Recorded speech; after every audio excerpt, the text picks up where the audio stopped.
Bumili ako ng worth 300,000 pesos na real gold na alahas. At ito na nga yung mga real gold na alahas na binili ko sa Selena Artisans. Una ko syempre ipapakita sa inyo yung para sa akin kasi binilan ko rin si Daddy O, si Mama, tsaka si Little Miss O. Unahin ko na i-flex sa inyo itong aking white gold na bracelet. Hardware design na to. Nasa 7 grams, 33,000 pesos. Ang ganda! Nagagandahan talaga ako ngayon sa hardware, kaya kumuha rin ako ng yellow gold naman na meron charms. Nasa 12.30 grams to, 57,000 pesos. Kapartner nung white gold na bracelet na kanina kong pinakita, ito earrings naman, hardware design din, 25,000 pesos. Next naman natin, itong gift ko kay Daddy O. I-flex ko na sa inyo.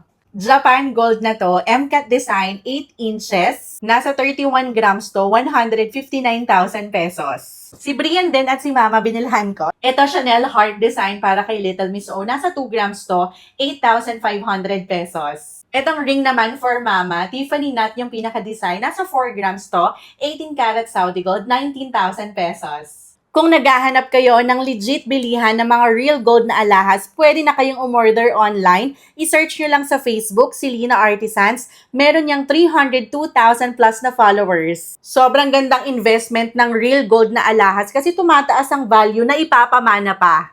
This 2025, mag-invest na tayo ng real gold.